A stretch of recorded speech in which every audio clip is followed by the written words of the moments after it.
À l'arrière, côté russe, les blindés, le carburant, les hommes convergent pour ravitailler les positions de l'armée sous la pression ukrainienne. À l'approche du front, nous traversons les premières lignes défensives russes faites de tranchées et de blocs en béton anti-char.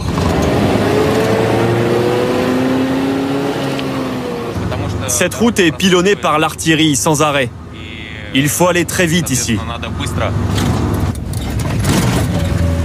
Position tenue secrète, nous devons couper notre caméra. Voici les tranchées creusées il y a à peine 4 mois par les Russes. Plus profondes, mieux bâties. On a plusieurs postes comme ça. Elles sont occupées par les hommes mobilisés en septembre dernier. En face, l'artillerie tombe. Les positions ukrainiennes sont dans cette direction à 1 km. Il y a tout un réseau de tranchées comme celui-ci. Et surtout, les champs qui sont devant sont minés. Et c'est ce qui rend la contre-offensive de l'armée ukrainienne si difficile. Sur la défensive, les Russes continuent d'harceler l'armée ukrainienne depuis les lisières avec ses lance-grenades automatiques. Leur offensive est annoncée depuis 6 mois. On a eu le temps de se préparer, nous ne sommes pas des imbéciles. On surveille en permanence. Et dès qu'on repère une approche, on appelle l'artillerie qui frappe partout devant notre position. Un mur de feu entretenu par l'artillerie et par l'aviation. L'armée russe communique activement avec ses vidéos et tente d'imposer le récit d'une offensive ukrainienne qui patine. Recours à toutes les armes, des plus sophistiquées aux plus artisanales. Rendez-vous dans un blocos sur le front avec ce volontaire. Regardez. Le drone seul, ce n'est qu'un jouet. Mais on ajoute cet explosif. Avec ça, on peut percer un blindé, ou même un tank si vous visez au bon endroit. On avait du retard sur l'Ukraine pour ces drones, mais on se rattrape depuis 6 mois. En face, l'armée ukrainienne avance, atteint les premières positions russes et dit avoir reconquis plus de 100 km² de terrain. Mais le long du front, Moscou a fait bâtir jusqu'à 6 lignes défensives sur plusieurs centaines de kilomètres.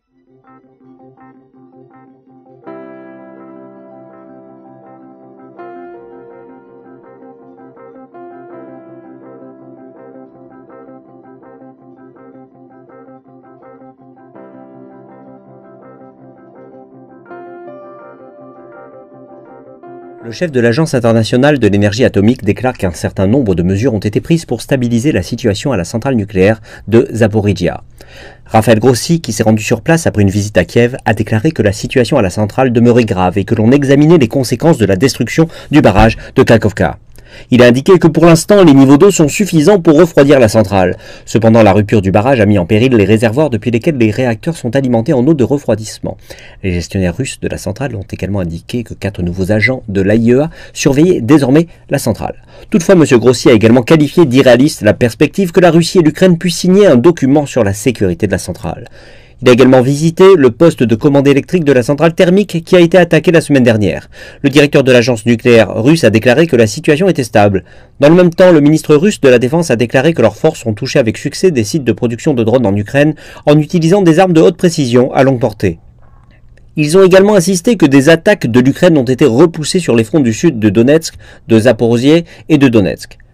Moscou précise également que sa défense aérienne a intercepté 5 missiles HIMARS fabriqués aux États-Unis et abattu 25 drones. Les forces ukrainiennes revendiquent la reprise d'une centaine de kilomètres carrés de territoire depuis le début de la contre-offensive. Seulement, au pointage quotidien fait par l'armée, elle reconnaît que ces avancées se font pas à pas, quelques centaines de mètres à peine par-ci ou par-là, bien loin d'une opération éclair, malgré la fourniture par les Occidentaux d'armements de pointe, un avantage tactique pourtant indéniable.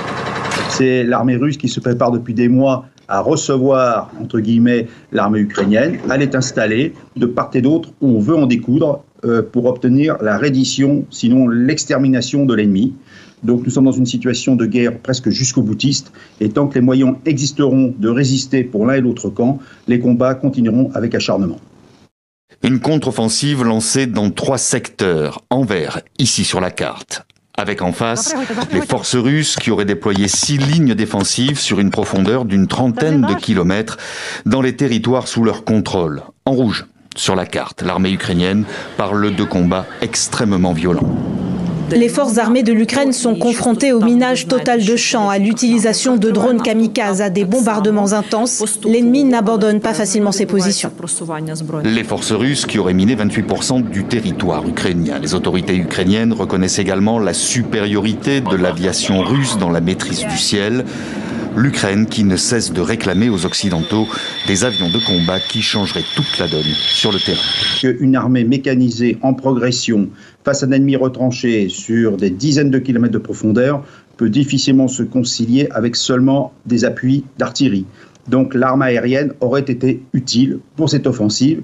Le problème, c'est que cette arme aérienne donnait des capacités, notamment aux Ukrainiens, de frapper en Russie. Quoi qu'on puisse en dire, malgré les dénégations, mais en temps de guerre, il n'y a pas de limite frontalière. Or, les alliés de l'Ukraine ont donné cette limite. Vous n'attaquerez pas en Russie. Donc les normes étaient fixées, ce qui explique peut-être en grande partie pourquoi les F-16 n'ont pas été livrés. La livraison d'avions américains F-16 que plusieurs pays occidentaux se sont engagés à fournir. Mais il faut encore le temps de la formation des pilotes, un délai beaucoup trop court pour qu'ils participent à la contre-offensive en cours. Les Occidentaux, en général, on a pris une position qui est tellement catégoriquement contre toute solution négociée que nous sommes aujourd'hui nous-mêmes dans un cul-de-sac. Alors on dit on va fournir encore des armes, mais on ne voit pas très bien à quoi correspond notre stratégie. Cette guerre qui visait à isoler, affaiblir et finalement réduire, mettre à genoux la Russie, devait en fait durer quelques jours. Et les sanctions massives devaient conduire à l'effondrement de l'économie et pousser la population russe à réclamer un changement à la tête du pays. Voilà, ça c'était le calcul. Et les Ukrainiens se sont prêtés à ce jeu dans la mesure où, effectivement, s'il y avait une confrontation armée, elle devait durer peu de temps, et donc que le prix à payer par l'Ukraine, par les forces ukrainiennes, par le peuple ukrainien, serait relativement limité. Et puis, ça n'a pas été le cas. On s'est trouvé, ou les Ukrainiens se sont trouvés finalement dans une situation où ils ont été formés, conseillés, aidés par des Occidentaux qui n'avaient plus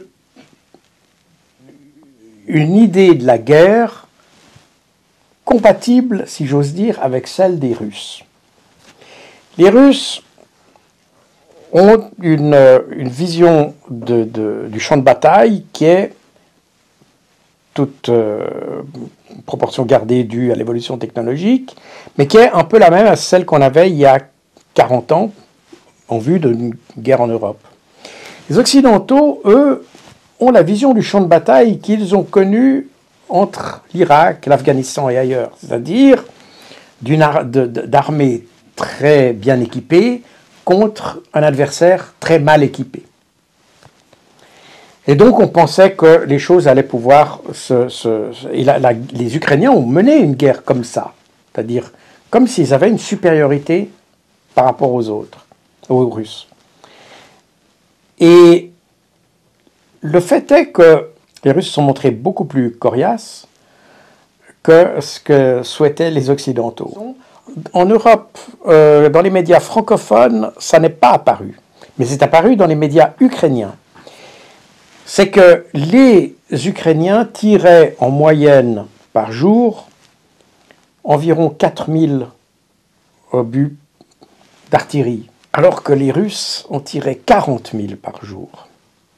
Donc on voit un écart. Mais les Occidentaux, eux, lorsqu'ils étaient en Afghanistan ou en Irak, ils tiraient 300 à 400 obus par jour. Ce qui fait que les matériels qui ont été fournis à l'Ukraine depuis l'année passée, typiquement les obusiers M777 américains, ou même les Césars français, sont des armes, sont d'excellentes armes, mais sont des armes qui sont destinées à tirer très peu de munitions sur des objectifs très précis. Le but, c'est de minimiser le nombre de coups d'artillerie que l'on utilise pour détruire un objectif. Et en face, on a les Russes qui, eux, ont un matériel plus simple, qui ont des performances à peu près semblables, mais plus rustiques et qui permettent de tirer des volumes de feu énormes. Et ce qui fait la différence, en réalité, au final, c'est le volume de feu. Et ça explique les pertes ukrainiennes qui ont été considérables, beaucoup plus grandes que celles qu'on a dites dans nos médias, parce que tout simplement, les Russes ont une capacité de feu beaucoup plus grande. Et les Occidentaux ne sont pas préparés pour ça. J'ai dit tout à l'heure que les Américains avaient tiré à peu près 300 à 400 coups d'artillerie par jour en Afghanistan. Leur production mensuelle est donc d'environ 12 000 coups d'artillerie par mois. Mais 12 000 coups par mois, c'est un tiers de ce que tirent les Russes en un jour. Et vous commencez à voir le problème. Les capacités de production occidentale n'arrivent même pas à soutenir le rythme de ce que font les Russes de l'autre côté. C'est-à-dire que si on voulait vraiment avoir une parité opérationnelle entre les Russes et les Ukrainiens, toute l'industrie occidentale n'y suffirait pas. Donc, depuis plusieurs jours, des avions allemands, américains, mais aussi suédois ou japonais sillonnent le ciel européen. Avec cet exercice militaire, l'OTAN semble signaler à la Russie « Nous sommes là et nous sommes prêts ». De quoi alimenter les discours anti-alliance de la Russie. Pour Moscou, l'Ouest, et particulièrement l'OTAN, sont responsables de la guerre en Ukraine. Войну, которую они начали в 2014 году, мы попытались прекратить вооруженным способом. Когда немцы говорят, вот вы начали войну, вот Путин нам агрессор. Нет, это они агрессоры. The most urgent task now is to ensure that Ukraine prevails as a sovereign independent nation. Because unless Ukraine prevails and can continue as a democratic state in Europe, there is no membership issue to be discussed at all. Un sujet qui sera au cœur des discussions au sommet de l'OTAN à Vilnius, les 11 et 12 juillet prochains. Bon, c'est très simple. Le représentant Graham, gentil garçon, a très bien résumé ça en disant « Nous n'avons jamais aussi bien utilisé notre pognon, les Ukrainiens vont se battre jusqu'au dernier. » Donc, grosso modo, c'est un aveu d'un représentant américain qu'en réalité, on fait là-bas ce qu'on appelle, ce que je me permets d'appeler une guerre de viande. Une guerre démographique. Vous savez, le seul but de guerre, c'est d'affaiblir le potentiel démographique du mec qui est en face de vous. Vous savez, c'est la fin de la guerre d'Espagne, quand Franco a gagné, mais qui saigne les républicains quand même. Donc il les achève pas, il les saigne, parce qu'il faut les détruire biologiquement. J'ai peu de respect pour ces méthodes militaires, je vous le dis tout de suite. Parce que pour moi, ça c'est pas la guerre, ça c'est des trucs de horde. C'est préhistorique, ça. Et voilà, je pense que la position américaine, c'est de maintenir le conflit en tant que conflit foie gras, vous voyez. Le foie gras est perpétuellement mi-cuit. Donc là, on n'est plus dans le conflit gelé, on est dans le conflit mi-cuit. C'est-à-dire un conflit où on va avoir toujours des boys à envoyer au frontal. Demain, ce seront peut-être des mercenaires polonais ou ce sera autre chose, c'est pas grave. Et vous avez une ligne de front à la coréenne, c'est-à-dire une paix impossible, une guerre improbable, pour reprendre une phrase de Raymond Aron, et vous la réchauffez à intervalles réguliers. Là où si Donald Trump était là, nous aurions eu, nous n'aurions pas eu la guerre, et deux, nous aurions eu un accord. Et c'est pas moi qui le dis, c'est John Mearsheimer, le plus grand géopolitologue américain vivant. Et depuis Bruxelles, le secrétaire américain à la Défense a déclaré que l'Ukraine disposait encore d'une capacité et d'une puissance de feu suffisante pour mener sa contre-offensive, malgré les pertes initiales. I think the Russians have shown us that same 5 vehicles about 1,000 times from 10 different angles. But quite frankly, the Ukrainians still have a lot of combat capability, combat power. Le ministère chinois des Affaires étrangères a annoncé mercredi que le secrétaire d'État américain Anthony Blinken serait attendu en Chine les 18 et 19 juin. Wang Wenbin, porte-parole du ministère, a déclaré que les deux parties étaient en train d'organiser la visite. Plus tôt dans la journée, le ministre chinois des Affaires étrangères Qin Gang s'est entretenu au téléphone avec le secrétaire d'État américain Anthony Blinken. Qin Gang a souligné les principes de respect mutuel, de coexistence pacifique et de coopération gagnant-gagnant dans le cadre des relations sino-américaines. Sur la question de Taïwan, le ministre chinois a exhorté les États-Unis à respecter la souveraineté chinoise et à cesser de s'ingérer dans les affaires intérieures de la Chine. Il a déclaré que les États-Unis devraient prendre des mesures concrètes pour gérer les différends et ramener les relations bilatérales sur la voie d'un développement sain et régulier. Le président algérien Abdelmadjid Tebboune a rencontré le président russe Vladimir Poutine lors d'une visite d'État à Moscou. Les deux dirigeants se sont engagés à approfondir le partenariat stratégique entre leurs deux pays, alors que le Kremlin poursuit sa stratégie diplomatique vers l'Asie et l'Afrique. L'Algérie est l'un des 3 principaux partenaires commerciaux de la Russie sur le continent africain. Hier, à ma connaissance, vous deviez participer au forum d'affaires russo-algérien. J'espère que l'intérêt des deux parties pour ce type d'événement ne fera que croître. Pour ce qui est de l'avenir, je tiens à souligner que nous serons heureux de vous voir à Saint-Pétersbourg à la fin du mois de juillet, à l'occasion du 2e sommet Russie-Afrique. Dans un contexte de rupture des liens avec l'Occident, M. Poutine cherche à renforcer ses relations avec les pays d'Afrique, d'Asie et du Moyen-Orient.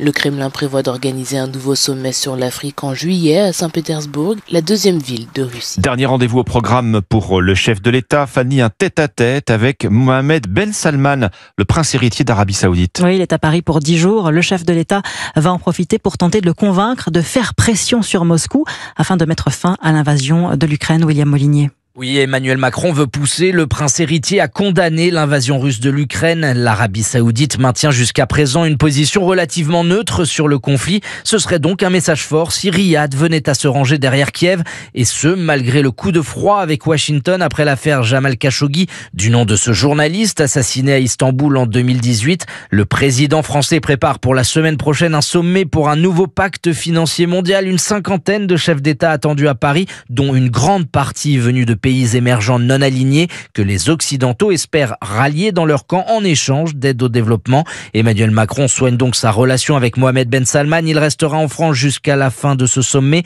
Lundi, une cérémonie est prévue à Paris pour officialiser la candidature de l'Arabie Saoudite qui ambitionne d'accueillir l'exposition universelle en 2030. Alors, on peut commencer par l'actualité la plus brûlante, cette visite de Mohamed Ben Salman à Paris. Quels intérêts peut avoir cette visite pour le prince héritier et puis pour la France aussi de notre côté? Je crois qu'il faut le prendre dans un contexte assez large. La France n'est pas la première à venir faire hommage à Mohamed Ben Salman. Rappelez-vous que Trump faisait sa campagne en dénonçant le rôle de l'Arabie Saoudite et il fait son premier voyage officiel en Arabie Saoudite. Bon. Donc, ce pays pose une question intéressante en matière de soft power, puisque c'est une des démarches qui va se passer cette semaine-ci. Pendant longtemps, l'Arabie Saoudite se désintéressait de ce que l'opinion publique pensait d'elle.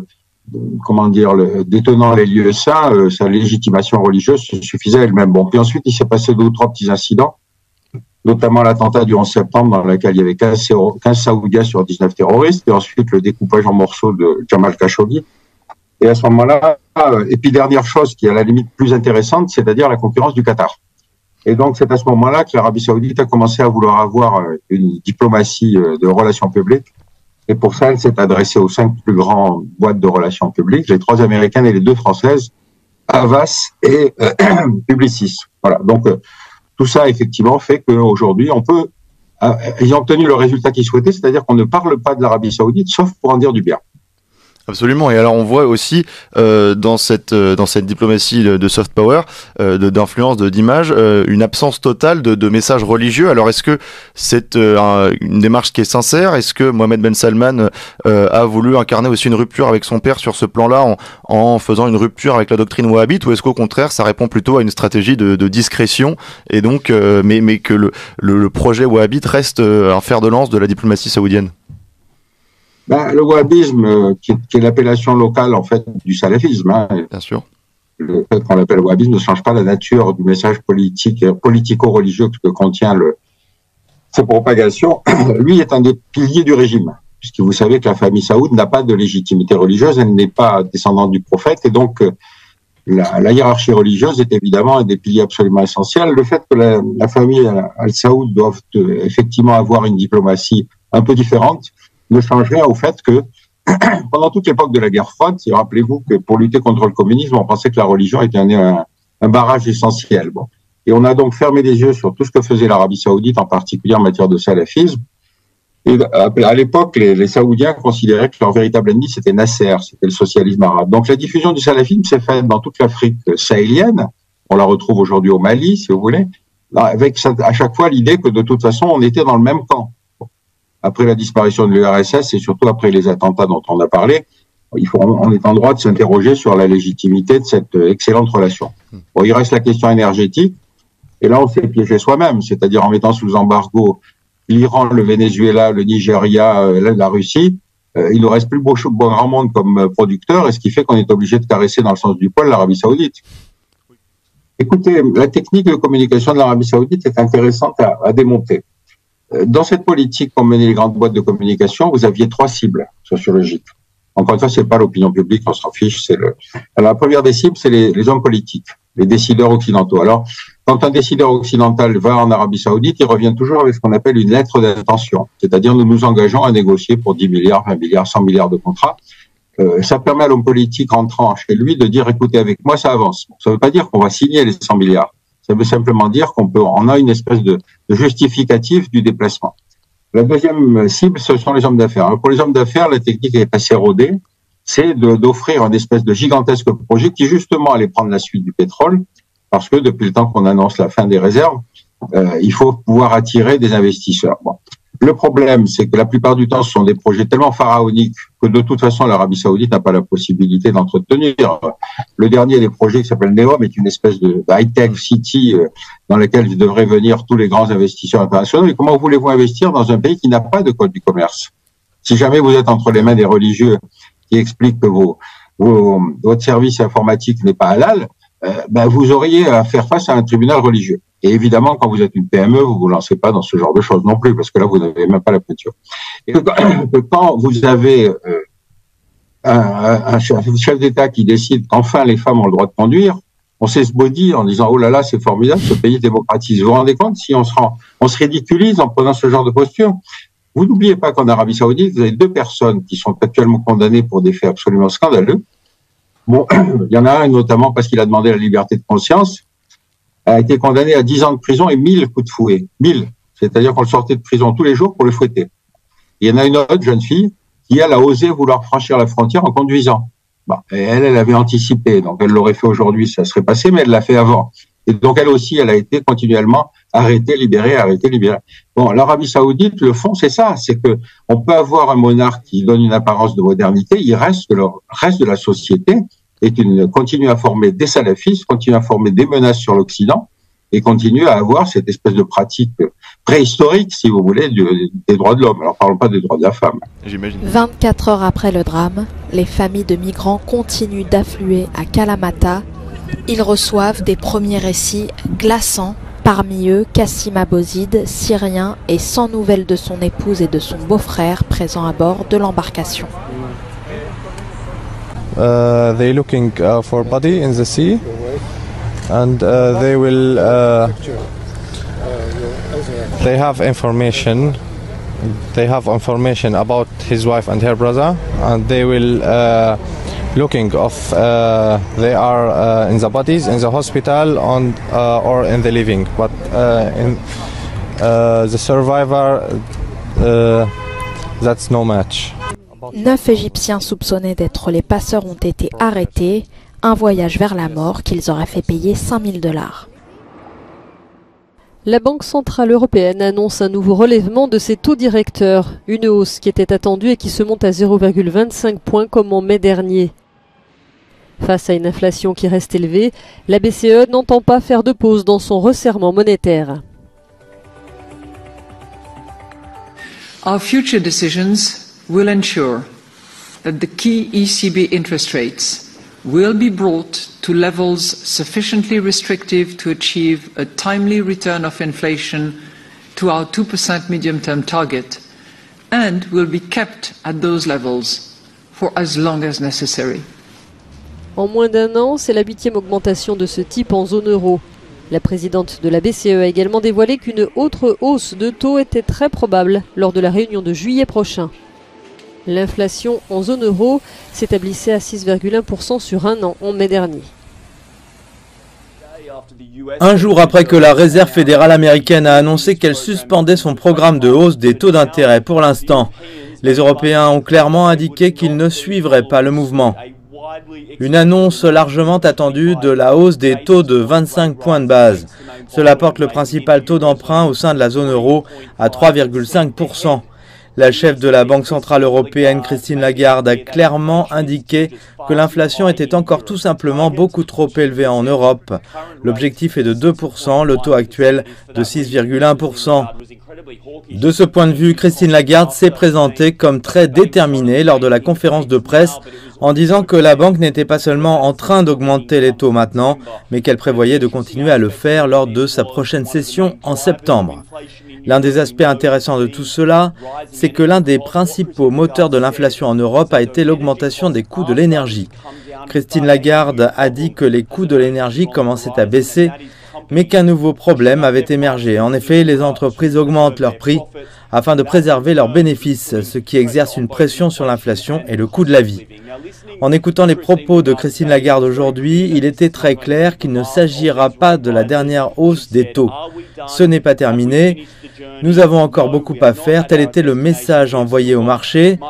La question est de savoir s'il s'agira de 25 points de base ou de 50 points de base. Il faudra encore attendre. Les marchés ont réagi.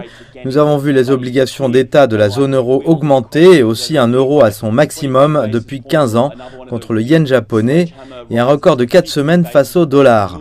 Les marchés réagissent très fort à cette nouvelle qu'ils attendaient et à ce qui va se passer lors de la prochaine réunion de la BCE en septembre. Raoult a été pris pour cible il y a très longtemps, pour une raison que j'ai déjà dit plusieurs fois et que je redis, c'est qu'il est la branche européenne et la branche occidentale, en tout cas il est l'un des plus influents, d'un débat qui est un débat central de l'avenir, qui est le débat du repositionnement des molécules libres en médecine. Le problème, c'est que ce débat peut décapiter l'industrie pharmaceutique occidentale. Et l'industrie pharmaceutique occidentale le sait.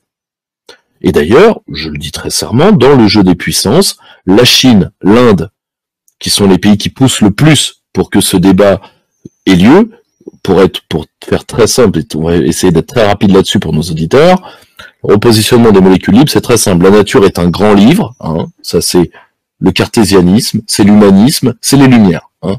La nature est un grand livre, on a déjà utilisé des tas de molécules qui ont révolutionné la santé humaine et qui nous ont permis de tripler notre espérance de vie. Le problème, c'est que ces molécules, une fois qu'elles ont été brevetées et que le brevet est tombé dans le domaine public, elles rapportent plus un copec. Donc, l'industrie pharma préfère que ces molécules ne soient pas utilisées.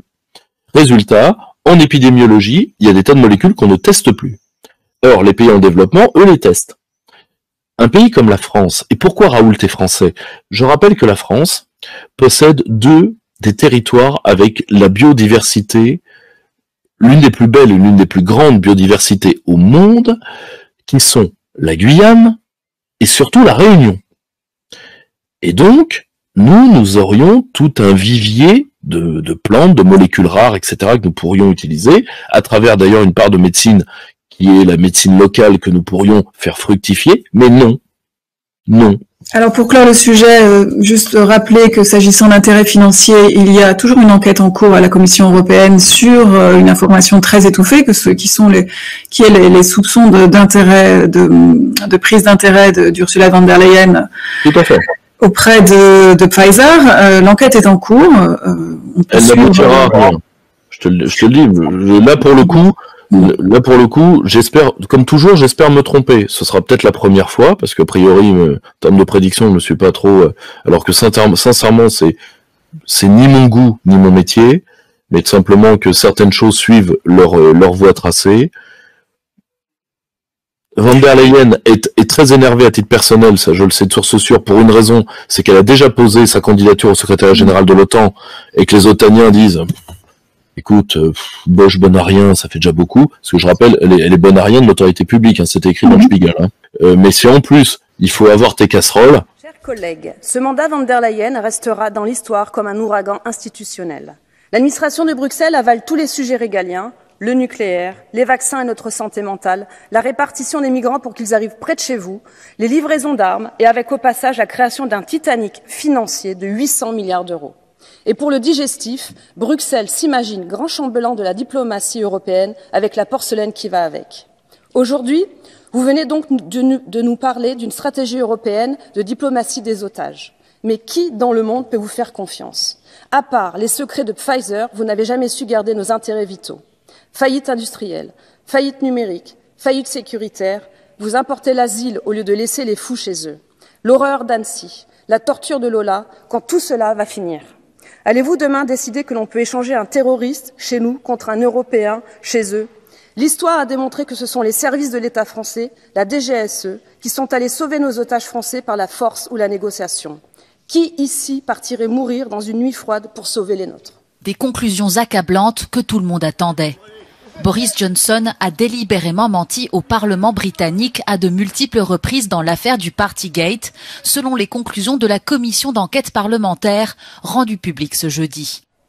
L'ancien Premier ministre britannique aurait été au courant et même participé à plusieurs fêtes tenues dans ses bureaux à Downing Street en 2020 et 2021, en violation des restrictions sanitaires liées à la pandémie de Covid-19. Des accusations que Boris Johnson dément catégoriquement et qualifie d'assassinat politique et de chasse aux sorcières menée par son successeur, Rishi Sunak. Le rapport de la commission d'enquête parlementaire doit encore être soumis au vote des députés, mais les mesures à l'encontre de l'ancien chef de gouvernement restent limitées car celui-ci a quitté ses fonctions. Et les conclusions n'ont fait que raviver les guerres internes au sein du Parti conservateur, au pouvoir depuis 13 ans. The vote is closed and it is rejected.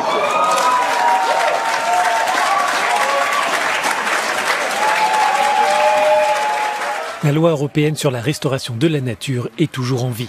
À une voix près, les députés de la commission environnement du Parlement européen ont sauvé jeudi matin le texte d'un rejet complet et évitent ainsi une sortie de route du pacte vert de l'Union européenne.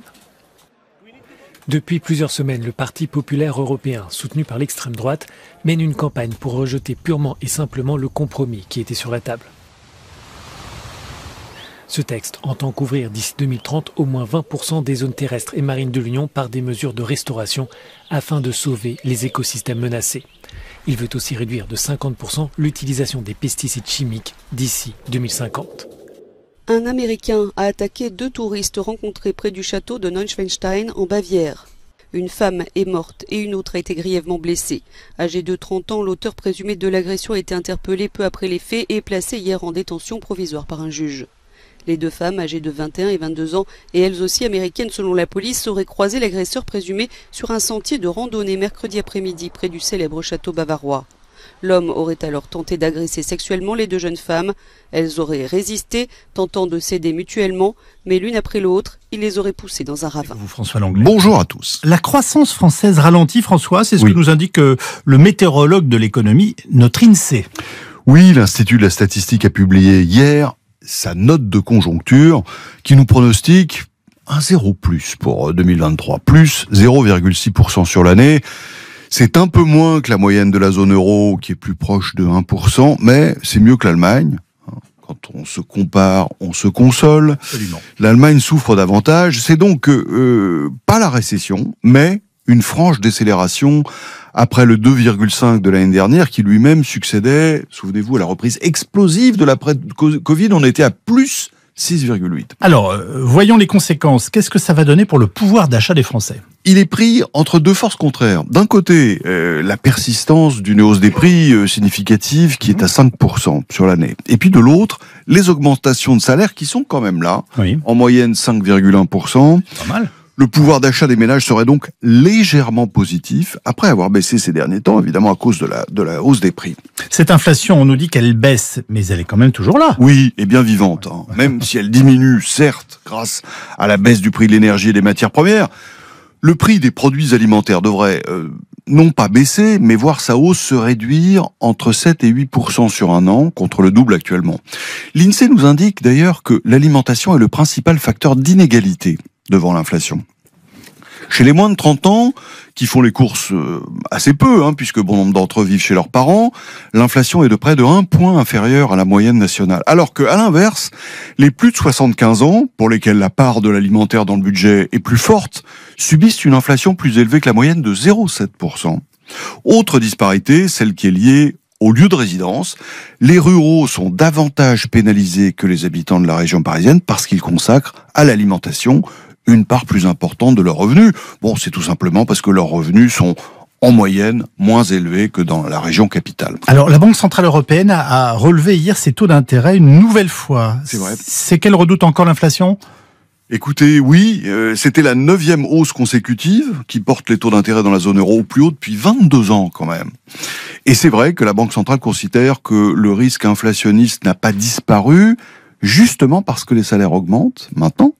Ce qui va sans doute se répercuter dans le prix des services, c'est la réparation, les commerces, les restaurants, etc. Oui. Et il y aura une nouvelle hausse des taux d'intérêt cet été. Quelles vont être les conséquences pour nous, du coup ? Une conséquence importante, le crédit plus cher. Le crédit immobilier dépassera probablement bientôt la barre des 4%, contre 3,5% en ce moment. Ce qui va mécaniquement ralentir la demande et faire baisser les prix, comme à peu près dans tous les pays, pour la même raison. C'est aussi la hausse des taux d'intérêt qui explique cette croissance faiblarde en France et dans la zone euro. En rendant ainsi les crédits plus chers, la BCE freine délibérément l'activité économique dans l'espoir de ralentir la flambée des prix. Rodin, Duchamp, Leroy, Richier, près de 250 œuvres ayant appartenu à Gérard Depardieu seront mises aux enchères en septembre à l'hôtel Drouot à Paris. Le plus connu des acteurs français encore en activité affirme vouloir s'alléger d'une partie des œuvres acquises au cours de sa vie, valeur estimée entre 3 et 5 millions d'euros.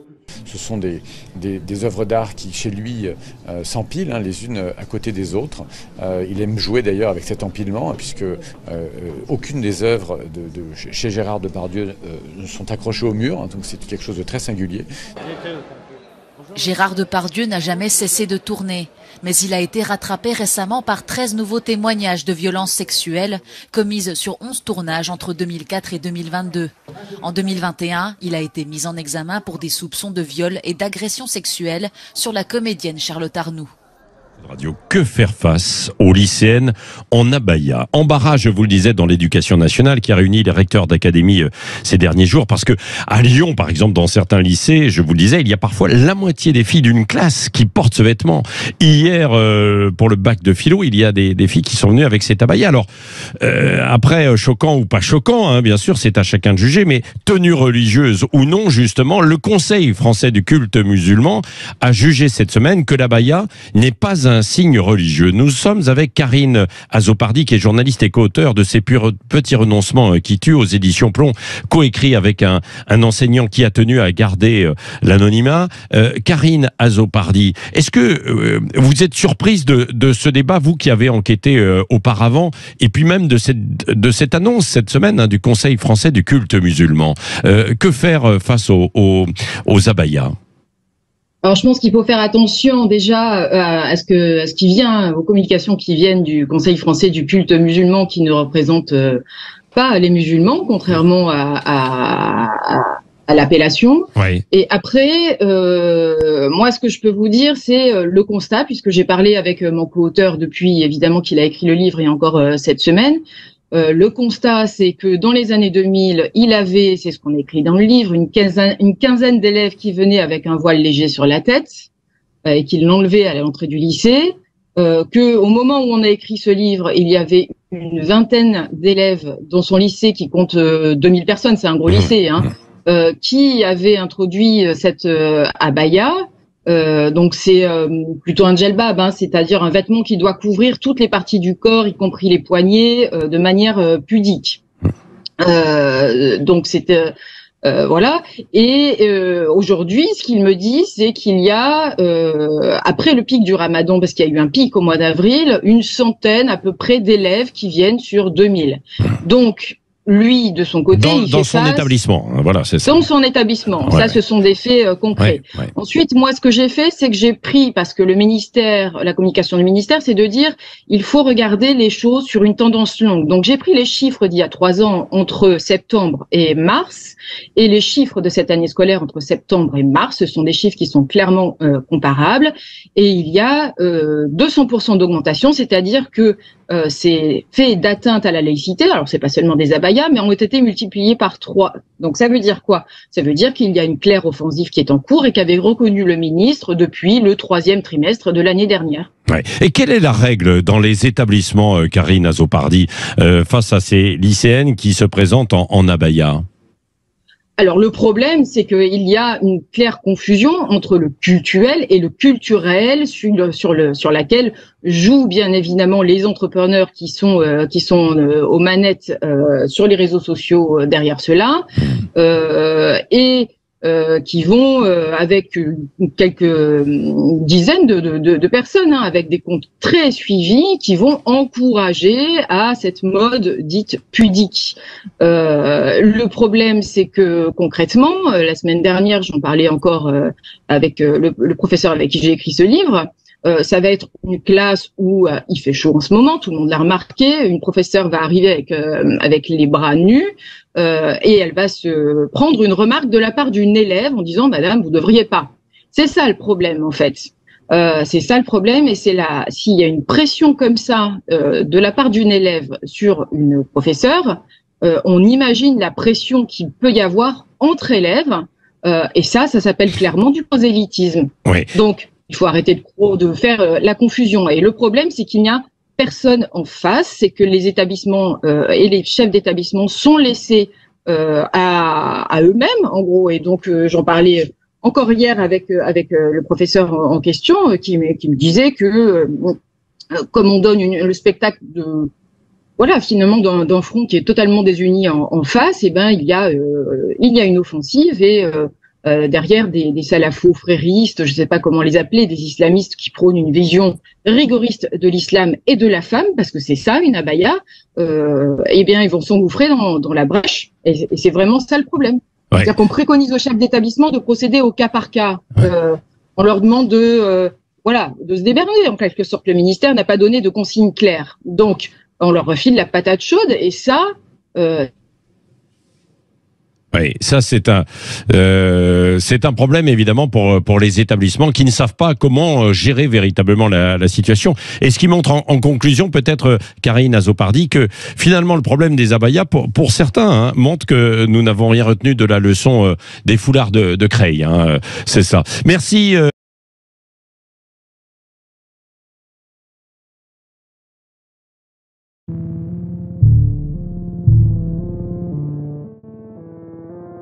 J'aimerais aujourd'hui vous demander de liker, de partager et également de commenter toutes les vidéos. C'est très important pour que notre chaîne YouTube puisse prendre de la hauteur.